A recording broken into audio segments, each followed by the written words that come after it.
When I get older, losing my hair, many years from now, will you still need me when I'm 64?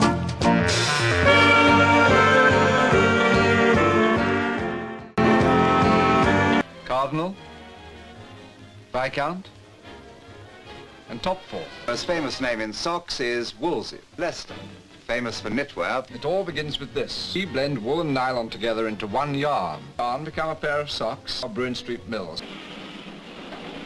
Now here's a machine knitting our famous grip tops. There are about a dozen grip tops there. We separate them. It's known technically as draw threading. In some cases, as with our top form socks for boys, we knit the turnover tops separately. And here we sew them onto the sock itself. They come to this room for their first inspection. Then they're all taken to another of our works where they're thoroughly washed and go through our special anti-shrink process. After that, they're dried, put on forms and steam pressed like this. Finally, they come back to Bruin Street to have the size number and the name Wolsey stamped on them. Then a final inspection by expert hands and eyes, and off they go to the dispatch department. Thank you. You can look back and know you were loved. You were loved by someone, touched by someone, held by someone, meant something to someone, loved somebody, touched somebody's heart along the way. You can look back and say,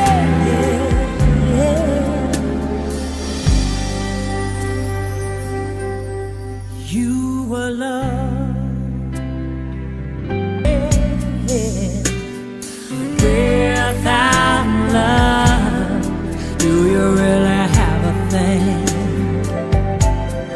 When someone cares that you're alive, when someone finds the world in your eyes, then you know you found, you'll hold this world's most priceless prize, the sweetest treasure in this life. You can look back and know you were loved. Hide away, be safe, 'cause we don't want your broken parts. Learn to be ashamed and all my scars. Run away, they say, no one will love you as you are. Oh, this is me. Oh,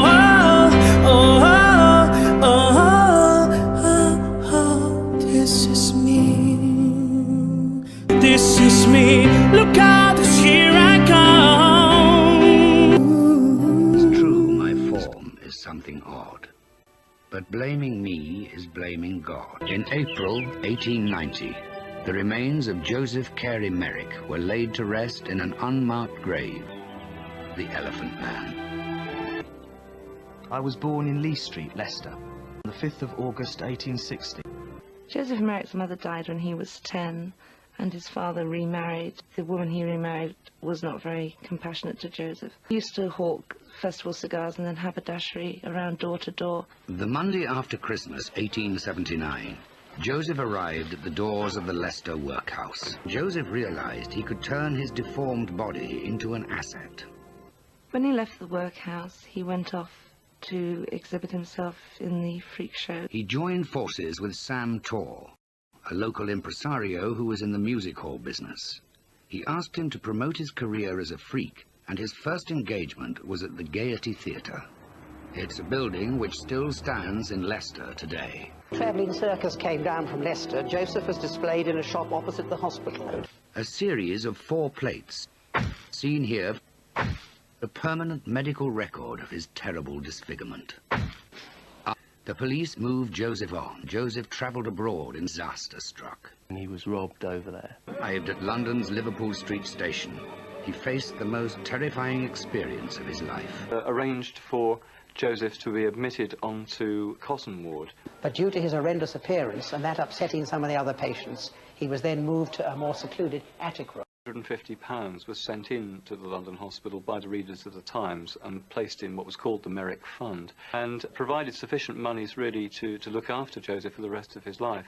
And given his own rooms in the hospital grounds in Bedstead Square. His head had become so large he could barely support it, and his speech more and more difficult to understand. But believing that doctors in the future might be able to tell what was wrong, he left them a legacy. After Merrick died, a porter was instructed to make casts and reproduced faithfully the details of his tormented body. The surgeon involved in the Jack the Ripper case was also at the London hospital. It was he who preserved Merrick's bones by boiling and bleaching. Frederick Treves had had the foresight to preserve skin samples at the time of Joseph's death. They would have provided all the answers, but sadly they were destroyed in the Blitz. One clue still remains from the Treves legacy. Joseph's hat and mask were on closer inspection. The veil revealed something unexpected. I found the stains in the sense of the connection with Joseph Merrick. I thought the DNA might be extracted. The saliva stains proved too old. DNA from the tooth would be a better bet. His right hand shows enlargement of the right ring and little fingers, which is seen in neurofibromatosis, but it's also a very distinctive feature of the Proteus syndrome. These x-rays of the skull really do resemble a condition called fibrous dysplasia, but if you'd looked at that in combination with the rest of the skeleton, then that diagnosis would no longer fit. Looking at his legs, now if you looked at this bone on its own, it would look like Paget's disease, but again that doesn't really fit because that condition affects patients who are much older. I think if we'd been given all of these x-rays separately, then looking at each one in turn, we may have come to a different diagnosis with every single x-ray. We felt it was the Proteus syndrome. Could I create myself anew, I would not fail in pleasing you.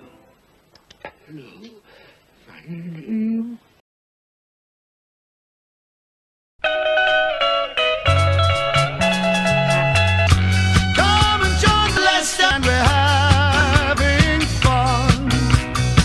Make your mind up and go. It's a Leicester. Come and join the Leicester and we're having fun. Leicester is the place.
longest-serving monarch in the history of the UK.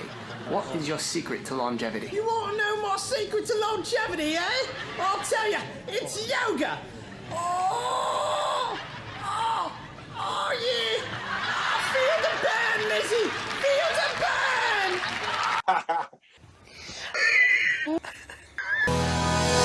T-H-A-K-Y-O-U.